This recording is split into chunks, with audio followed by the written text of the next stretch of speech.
Sur la commune donc, de Mézières-les-Clés, nous avons 2 parcs mis en service en 2020 et 2024. Quelle relation vous avez eue avec Valorem durant ce développement? Moi, si on doit parler Valorem et être très clair, il y a un mot qui me vient tout de suite à l'esprit, c'est transparence. Depuis le début, on s'est dit les choses. Des choses moins bien, des choses bien, mais on s'est dit la vérité pour avancer avec un projet serein. Comment les habitants ont été impliqués? Il y a eu un projet participatif où les gens pouvaient investir. De ce que j'ai compris, on a dépassé ce qu'on attendait au départ.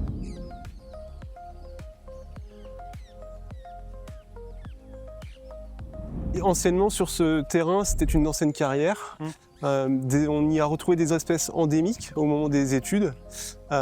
Comment cette prise en compte de la biodiversité a été faite lors du développement du projet? J'ai le sourire parce que je pense toujours aux crapauds calamites. Donc le fait d'avoir une espèce comme ça importante et une biodiversité quand même assez variée, moi ce qui m'a plu dans le projet, c'est qu'on ne l'a pas mis de côté. Tout de suite ça a été pris en charge et j'ai même l'impression que le projet il tourne autour de ça.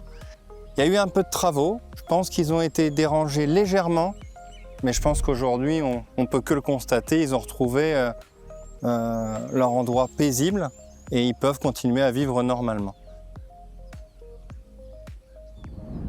Avez-vous des moments forts à nous partager?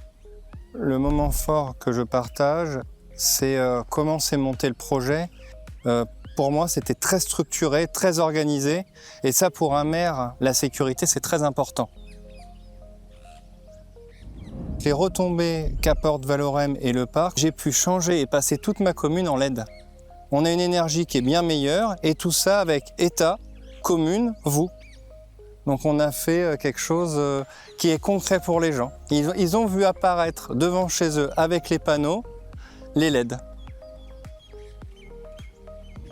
Je dis à tous les maires, à tous les élus, réservez des zones dans vos PLU, dans vos PLUI. Même si ce n'est pas fait demain, même si ce n'est pas votre mandat, peut-être qu'il y aura des élus qui auront envie de le faire. Donc il faut qu'on soit prêt à pouvoir accueillir ce genre d'installation.